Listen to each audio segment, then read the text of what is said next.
já sabe que os capítulos 3 e 4 de Deltarune vão sair dia 4 de junho. Esse provavelmente é um dos maiores eventos de 2025 para a comunidade de Undertale e Deltarune. Só tem um probleminha. Os capítulos 1 e 2 foram lançados nos anos de 2018 e 2021. Você sabe o que isso significa? Que ninguém lembra desses capítulos. E se lembra, lembra pouco. Eu mesma fui jogar recentemente e fiquei tipo, meu Deus, quanta coisa. Isso sem contar a penca de gente que conheceu ou passou a acompanhar o jogo recentemente e tá perdido sem nem saber qual a diferença de Deltarune pra Undertale direito. Então, meus caros, eu me propus a montar o resumão supremo de Deltarune. E aqui eu vou contar tudo o que você precisa saber pra aproveitar ao máximo o lançamento dos próximos capítulos. Então não esquece de deixar o like, se inscrever e pegar o seu bolinho de fubá, porque eu tive que jogar 12 horas de gameplay pra fazer esse vídeo. Bom, a primeira coisa que você vê quando abre o jogo é dar de cara com uma tela pra criar o seu receptáculo, ou seja, esse bonequinho aqui. Escolhe uma cabeça, uma blusa bonita, um par de pernas, alguns traços de personalidade bem específicos do tipo sabor favorito ou tipo sanguíneo preferido.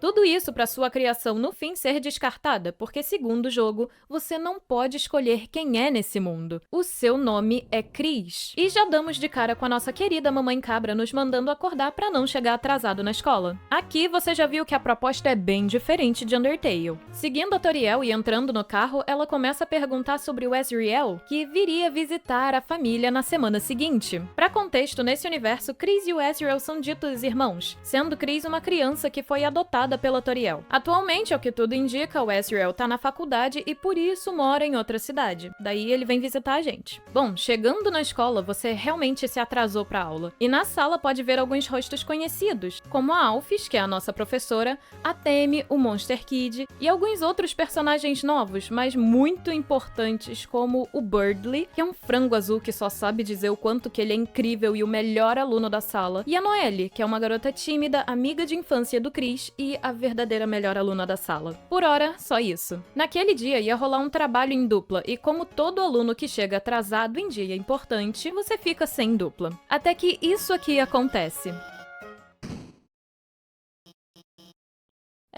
Parece que achamos uma dupla. Então a Alphys ia começar a aula quando percebe que o giz da sala tinha sumido. E quando ninguém assume a culpa pelo giz desaparecido, ela manda a Suzy, que é essa garota roxa, pegar mais giz no armário, já que ela que chegou por último. E ela manda a gente ir junto com a Suzy só pra garantir que ela não ia causar problema. Só que quando saímos da sala, podemos ver essa cena aqui. A menina acabou de comer giz. O giz que tinha sumido. A Suzy é alguém um tanto agressiva, explosiva e se mostra bastante como uma garota problema. E isso definitivamente pode ser visto no momento em que ela se vira, te joga na parede que nem uma amoeba e ameaça arrancar a sua cara se você contar pra alguém que viu aquilo. E como você não é bobo e nem quer virar a próxima criança de blusa listrada de um jogo indie a receber uma bela mordida no seu crânio, só dá pra ficar quieto mesmo. Enfim, depois disso nós seguimos até o armário, que é onde tudo começa de verdade. Tá escuro demais nesse armário, e nem você nem a Suzy acharam o tal do giz. Mas quando tentam sair da sala, a porta se fecha, e o chão começa a ceder, e vocês dois caem num lugar desconhecido. Acordando nesse lugar estranho, você agora é azul. Cara, azul. Aceita essa sua nova realidade. E caminhando por esse lugar, nós vamos achar a Suzy, que finge que não, mas tá se tremendo de medo, tá? Mais pra frente, nós achamos esse ser encapuzado, que se diz ser o príncipe daquele mundo. E conversando, ele nos conta sobre uma lenda. A lenda de Deltarune. Por milênios, luz e trevas conviveram em harmonia, mas se essa harmonia se quebrar, a Terra vai se partir e dar o seu último suspiro. E então, 3 heróis irão aparecer para salvar o mundo. Um humano, um monstro e um príncipe das trevas. Só eles serão capazes de selar as fontes e abolir um tal de anjo. E só então o equilíbrio do mundo vai ser restaurado. E que fontes são essas, você se pergunta? Existe o mundo da luz, que é onde fica a cidade do Kris, onde vivem todos os monstros, e o mundo das sombras, que é onde a gente veio parar. Essas fontes são o que conectam os dois mundos, por assim dizer. E tem uma fonte principal, que é onde o príncipe vive, mas recentemente havia aparecido uma nova fonte ao longe dali, e isso poderia colocar o mundo em perigo. Então, nós, os heróis, supostamente tínhamos que fechá-la. Mas logo que o príncipe termina de falar, chega um outro maluco, na voadora e de motinha. Esse não é tão amigável, ou pelo menos ele finge. O Lancer, na verdade, é um bichinho muito do bonitinho.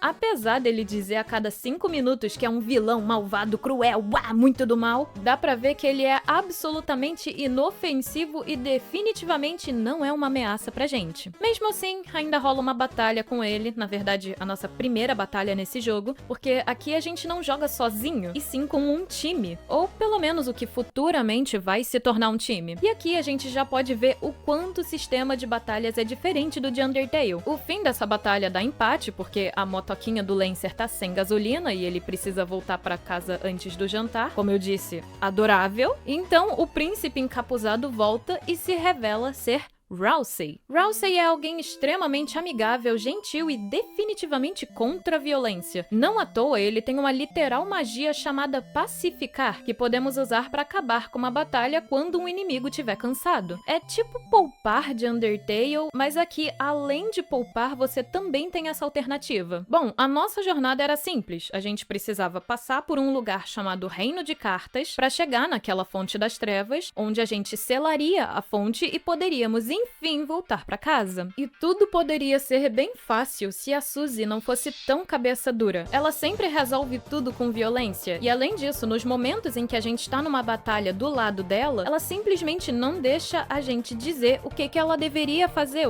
como ela deveria agir, simplesmente atacando o inimigo sempre. Além disso, a Suzy decide que vai seguir viagem e voltar pra casa sozinha, e o jeito esquentado dela obviamente deixa vários problemas pelo caminho, tipo esse homem que teve o bolo devorado. Pobre homem. Mas felizmente logo depois ela vai perceber que só daria pra voltar pra casa com Chris, porque ele é o único que pode selar a fonte, e então o poder das meninas malvadas brilhará em nós. Só que isso não dura muito. A Suzy é alguém que já havia feito uma boa bagunça por onde ela havia passado, então o Rousey pede pra ela ser alguém um pouco mais amigável e agir como uma heroína. E é assim que a Suzy então decide que ela não é mais uma heroína, e sim um dos caras maus. E assim ela se junta ao Lancer pra lutar contra a gente. E veja só, isso até faz sentido, porque o Lancer acha a Suzy assustadora, e ele queria ser assustador como ela. Já a Suzy, por outro lado, tava claramente sem jeito em ser admirada, já que isso não costumava acontecer. Ela era temida, não venerada, e por isso ela decide que vai se juntar à única pessoa que gostou dela pelo jeito dela, e vai sim ensinar ao Lancer a ser um cara mau de fato. E isso vai ser algo que vai durar até praticamente o final do primeiro capítulo, com eles criando planos mirabolantes pra nos deter, do tipo criar uma máquina, essa máquina que explode, tentar nos confundir em labirintos e fazer um bigode de geleia pra se disfarçar. Eficiente, eu diria. Na verdade, não parece que eles estão realmente se esforçando pra parar a gente, rendendo esse tipo de cena aqui. Durante a jornada, a gente também descobre que o Reino de Cartas era um lugar comandado por 4 reis, mas desde que chegou um tal de Cavaleiro, um dos reis se tornou um tirano e simplesmente prendeu os outros 3, tomando o poder só pra ele. Ironia ou não, esse rei é justamente o pai do Lancer. E agora, presta atenção nesse tal de Cavaleiro, viu? Porque esse cara vai ser muito importante. Enfim, em algum momento, o Lancer e a Suzy realmente vão lutar contra nós. A Suzy a gente põe pra mimir, o Lancer, bom, ele passa a gostar da gente no meio da luta, então, a gente vence. E então a Suzy e o Lancer se juntam ao nosso grupo. E eu tenho que ressaltar aqui o quão fofa é a amizade desses dois, sinceramente. A Suzy sempre protege e cuida do Lancer do seu jeitinho, claro, e vice-versa. E os dois, curiosamente, se entendem nessa dinâmica. Eu particularmente sinto como se a Suzy tivesse adotado o Lancer como um irmão mais novo. Bom, quando a gente finalmente chega no castelo, a gente encontra o pai do Lancer, o rei. E a luta acontece normal até o momento que o rei fica fraco e pede uma trégua. O Rousey fica com pena dele e vai curá-lo. E com isso, esse paspalho nos engana, derrubando todo mundo. Mas então, quando ele tá prestes a dar uma bicuda na gente, ele fica com sono e dorme. Então a gente descobre que a Suzy usou a magia de pacificar do Rousey. E ela fez isso porque ela tinha prometido pro Lancer que não ia machucar o pai dele. Por isso, ela foi pacífica. É isso que eu chamo de um arco de redenção, meus amigos. Enfim, na hora de finalmente irmos embora, o Rousey finalmente tira o seu chapéu, porque, segundo a Suzy, mal dava pra ouvir ele falar com aquele trambolho na cara, e o Rousey, na verdade, tem um rosto muito e suspeitosamente familiar, ao ponto de que essa aqui é a reação da Suzy. Então, nós finalmente podemos voltar pra casa, onde descobrimos que esse tempo todo, na verdade, a gente não tinha saído de dentro do armário da escola. E aqui, finalmente, temos uma grande revelação sobre o mundo sombrio. Ele basicamente é um mundo onde objetos comuns ganham vida. Podemos ver aqui as cartas de baralho, os legos, o tabuleiro de xadrez, tudo que de alguma forma achamos no reino de cartas. Enfim, o Chris e a Suzy saem do armário e finalmente podemos seguir pra casa. Mas antes, por que não dar uma voltinha pela cidade? Hometown é uma pequena cidade muito aconchegante, onde temos uma prefeitura, uma biblioteca,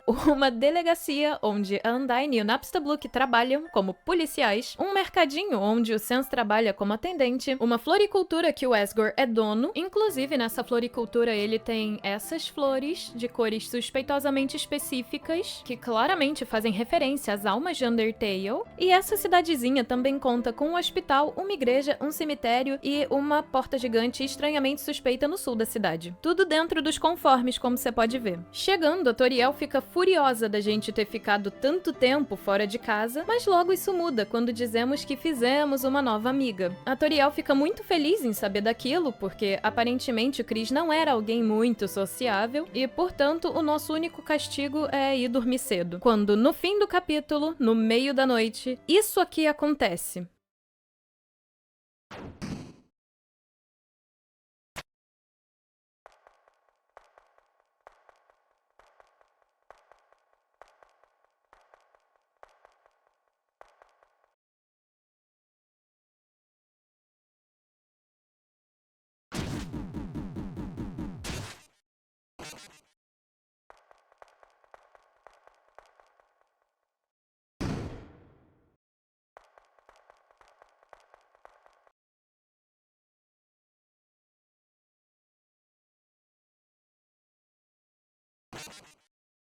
E o capítulo acaba. Só. E essa cena é muito interessante, porque aqui a gente vê que aparentemente não controlamos o Chris, e sim a alma, tanto que ele toma ações sozinho, ações questionáveis no fim do capítulo 2, por sinal, mas ele tira a gente do controle e age por conta própria. Ele tá lutando contra a gente. Enfim, no dia seguinte parece que segue tudo normal, a Suzy vem falar com a gente, então decidimos voltar ao Dark World. Só que antes, a Noelle aparece, e eu disse que ela ia ser importante, não disse? A Noelle, então, convida a gente pra estudar com ela e o Burdley na biblioteca. Mas então a gente recusa o convite, dizendo que estaria...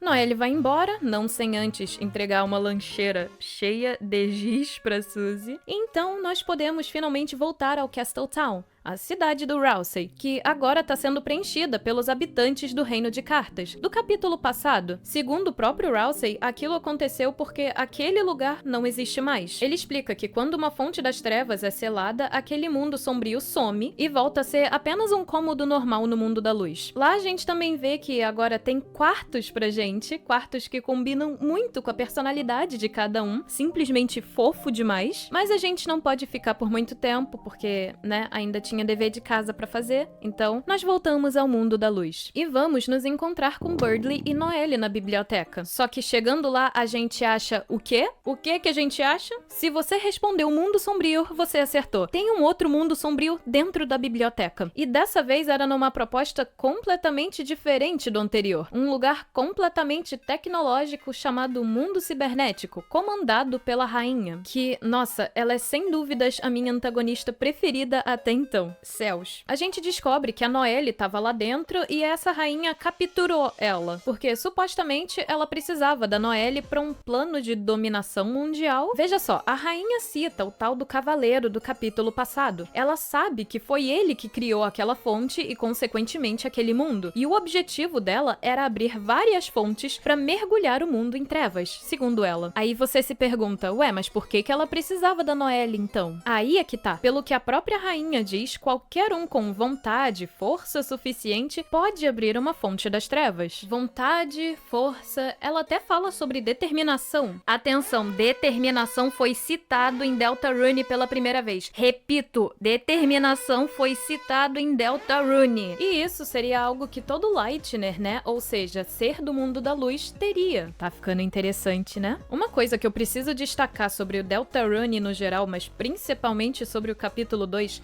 é a variedade de minigames. Tem todo tipo de puzzle doido pra gente resolver. E não é tipo daqueles complicados demais e nem tediosos de tão fáceis. Eles são só muito criativos e eu achei muito divertido passar por eles. Bom, em um certo momento a gente consegue falar com a Noelle, ela começa a conversar com a Suzy até que chega esse passarinho insuportável. Pois é, ele tá aqui também. Pra sua infelicidade, pra minha infelicidade, pra infelicidade geral da nação. Sério, até o sprite de diálogo do Birdly irrita. Ele é um personagem perfeitamente estruturado pra você depositar o seu ódio. Enfim, ele simplesmente revela que ele tava ajudando a rainha com o tal plano de dominação mundial e que eles transformariam a Terra em um lugar apenas para pessoas muito inteligentes que nem ele. Ajudando, na verdade, é um termo forte. Quer dizer, a rainha vai passar o capítulo todo tentando fugir do Birdly. Pra você ver o quanto ele é um personagem agradável. Ele basicamente só se intitulou como um ajudante dela. Mas mesmo assim, ainda vai ser mais um inimigo pra lidar. Enfim, após isso, nós paramos nesse lugar, que é uma espécie de lixão. E aqui encontramos uma bifurcação, ou seja, o grupo precisaria se separar. Então a gente pode escolher se quer ir com a Suzy ou com o Rousey. Mas independente do que você queira, a Suzy só vai agarrar o Rousey e ir embora, reclamando que é sempre o Chris que decide tudo. Bom, seguindo adiante, a gente encontra a Noelle, e logo atrás aparece a rainha procurando por ela. A Noelle se esconde, então a rainha começa a falar e até propõe uma trégua pra gente, até que o Birdly aparece procurando pela rainha, e ela se esconde também. E depois de uma trégua tripla, a Noelle se junta a nós. Mais puzzles e lutamos contra o Birdly, mas a luta se encerra porque ele ficou com pena de usar toda a sua força na gente, sabe? Claramente ele não ficou cansado. E olha, a gente vai ficar nessa por uma boa parte do capítulo. É a rainha procurando a Noelle que passou a utilizar essa caixa de papelão pra se esconder, e o pior é que funciona, e o Birdly procurando a rainha, que também tá fugindo dele. Chris pega a banana.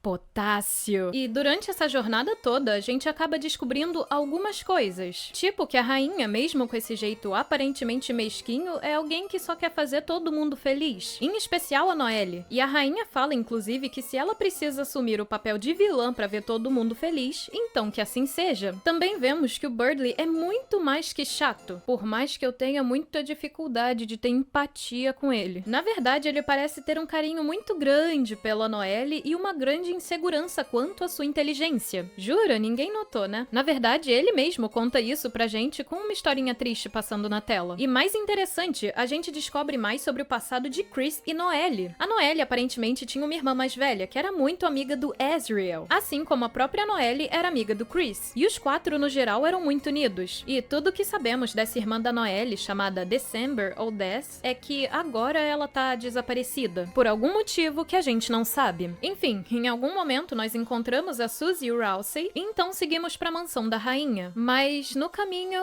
a Noelle é capturada de novo. Quer dizer, todo mundo é capturado de novo, menos o Rousey. Ele literalmente vai por conta própria. Então acontece uma série de eventos que seriam muito legais de narrar, variando entre o Lancer sair de dentro do nosso bolso pra ajudar a gente a escapar da prisão, até um passeio de barco com Rousey e... Chris pega a banana. Não! Até Suzy indo resgatar a Noelle e tendo interações muito fofinhas com ela. Mas isso não será possível de ser narrado, porque senão esse vídeo simplesmente vai ser infinito. Depois de muito andar, nós chegamos na luta contra a rainha. O plano é que o trio fosse combater a rainha enquanto Burdley mantinha Noelle segura e longe dali. Mas adivinha só? Ele foi capturado. É claro que ele foi capturado. E agora tá sendo controlado por esses fios aqui. E depois de uma árdua batalha, que eu me orgulho em dizer que eu consegui concluir bem fácil até, mesmo que seja uma luta um tanto demorada, o Burdley consegue se soltar do controle da rainha e desafia ela a continuar a luta agora que nós éramos 4. Só que ela consegue enganar todo mundo com uma facilidade absurda e só foge. Foge pra se armar com um robô gigante. E pra lutar de igual para igual, o próprio Burdley acaba sendo o salvador da pátria e chamando todo mundo que a gente recrutou ao longo do capítulo para montar um ultra robô gigante. Uau! Seja lá como isso funcionou. Olha, eu vou ter que dizer que além dos minigames, o sistema de luta de Deltarune, pra mim, é simplesmente incrível. Sempre segue aquele mesmo princípio, mas as mecânicas são bem diferentes e combinam demais com cada personagem. Olha isso! É um videogame de 3 rounds onde é só pancadaria. Essa é literalmente a luta final do capítulo. Bom, quando tudo acaba, só pra não perder o costume de fazer besteira, o Burdley decide que ele mesmo ia abrir uma nova fonte das trevas ali dentro, como um pedido de desculpas pra Noelle pra criar um mundo melhor pra ela. Coitada, gente, essa menina não tem paz um minuto. Até que o Rousey simplesmente grita pra ele parar. Isso porque aparentemente tinha uma parte da profecia que ele tinha escondido da gente durante esse tempo, chamada o Rugido. E esse nome é muito mais legal em inglês, mas eu definitivamente não vou ter capacidade cognitiva de pronunciar roar, tipo, roar, the roar. Impossível. Então, vai ficar rugido mesmo. Basicamente, se muitas fontes forem criadas e o mundo entrar em desequilíbrio, titãs surgiriam e trariam o completo caos, cobrindo a Terra em devastação. Todos os Darkners, moradores do mundo sombrio, virariam estátua, e os Lightners ficariam presos numa noite eterna. Olha, gente, o Rousey sabe demais. Ele é um personagem que muito me preocupa pros próximos capítulos. Ele literalmente nos contou uma profecia no início do jogo e esqueceu de falar desse pequeníssimo detalhe, tipo, coisa boba, só destruição do mundo mesmo. Pois é, depois disso a gente se despede da rainha e volta pra biblioteca. E vale notar que o Burdley e a Noelle não exatamente sabem sobre o mundo sombrio. Pra eles é como se aquilo tudo tivesse sido simplesmente um sonho. Inclusive, ao longo do capítulo, a Suzy falou várias vezes pra Noelle que aquilo era um sonho. E vejam só, agora nós vamos dar uma outra volta pela cidade! Dessa vez acontecem umas coisas bem interessantes, que vão conectar com o capítulo 3. Primeiro de tudo, se você for na delegacia, vai poder falar com a Undyne. Eu não sei se eu lembrei de citar isso, mas ela é policial e o Napstablook também. O Napstablook fez até um hit de sirene de polícia, olha só. Enfim, falando com a Undyne, ela vai comentar sobre como viu que a sua professora, Alphys, teve um acidente com a bicicleta dela e pede que você entregue uma caixa de bombons em formato de coração no nome dela. Sim, é bem parecido com o que a gente tem que fazer na Rota Pacifista de Undertale, de fazer um encontro de Alphys e Undyne. Ah, e a Alphys adorou o chocolate, principalmente por ter vindo da Undyne. E lembrando que diferente de Undertale, onde elas são basicamente melhores amigas, em Deltarune elas sequer se conhecem. Depois, outra coisa muito legal que ocorre é a suposta casa do Metaton, que aqui é alguém muito introvertido. E interagindo com a casa, o Metaton diz que apreciaria muito se você pudesse trazer algo legal pra ele amanhã. E foquem nisso, porque vai conectar demais com o capítulo 3. Ah, a gente também pode falar com o Sans e ver que ele é muito amigo da Toriel, e ver que o Asgore definitivamente ainda gosta muito da Toriel também. Se você for até o hospital, dá pra conversar com o pai da Noelle. Inclusive, uma coisa interessante que a gente descobre é que a Noelle fala bastante da Suzy pro pai, a ponto do pai da Noelle ameaçar a Suzy caso ela magoasse a Noelle. Ele visivelmente não tá muito bem e pelo tom do jogo, eu não acho que ele dura até o capítulo 7. Mas isso aí é só teoria minha, quero que ele dure. ok? Eu gosto muito desse carinha, esse carinha é muito legal. Mas considerando os níveis de felicidade que o Toby Fox parece ter planejado pra Noelle, que são completamente negativos, eu acho que não tem muita probabilidade dele chegar ao capítulo 7, não. E então voltamos pra casa. É quando então a Toriel convida a Suzy pra dormir lá, já que tava tarde pra ela voltar pra própria casa. As duas vão juntas pra cozinha fazer uma torta, e enquanto isso a gente ia ao banheiro pra lavar as mãos e se juntar a elas. Quando isso aqui acontece.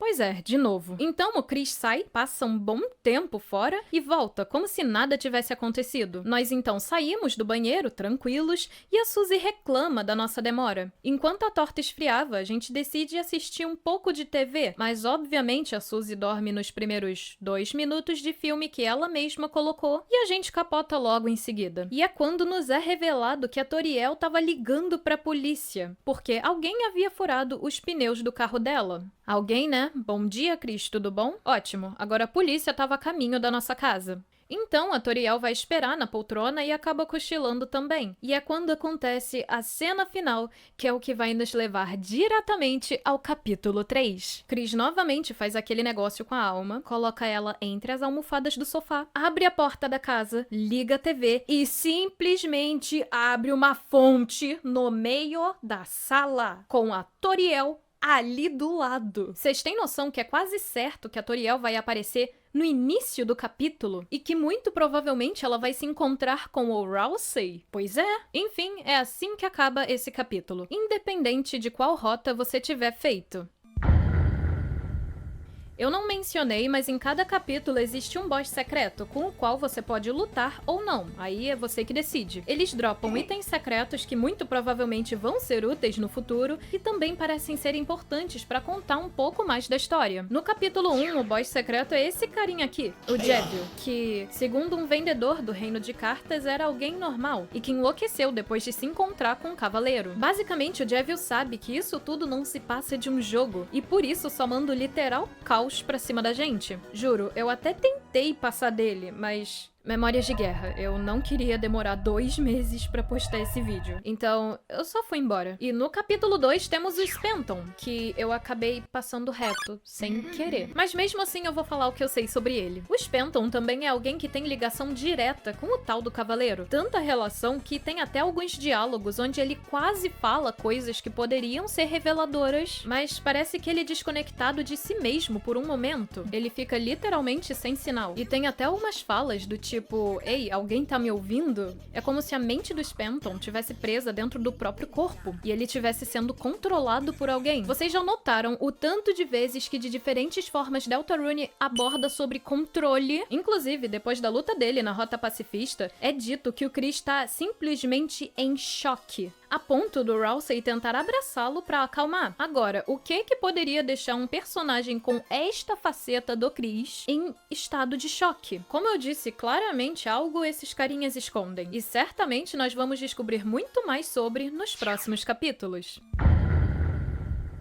Olha, a partir do segundo capítulo, você pode seguir uma rota alternativa, que não vai mudar o final do capítulo, mas provavelmente vai afetar nos próximos. E essa rota foi chamada pela comunidade de Snowgrave, ou Rota Estranha. E não, gente, não é simplesmente uma rota Geno. Ela é literalmente estranha, e você tem que seguir um passo a passo suspeitosamente específico para completar ela. E são eles: mandar a Noelle congelar todos os inimigos, falar pra essa NPC aqui que você e a Noelle tem alguma coisa, pegar um anel com essa mesma NPC, sempre responder a Noelle com prossiga, pegar um outro anel do lixo e simplesmente mandar ela congelar o Birdly com o feitiço de Snowgrave, cuja tradução é túmulo de gelo. E essa rota provavelmente vai mudar muita coisa nos próximos capítulos, porque depois dela, a Suzy diz que não sente como se tivéssemos salvado o mundo dessa vez. E na biblioteca, o Birdly não parece estar acordado. Uou!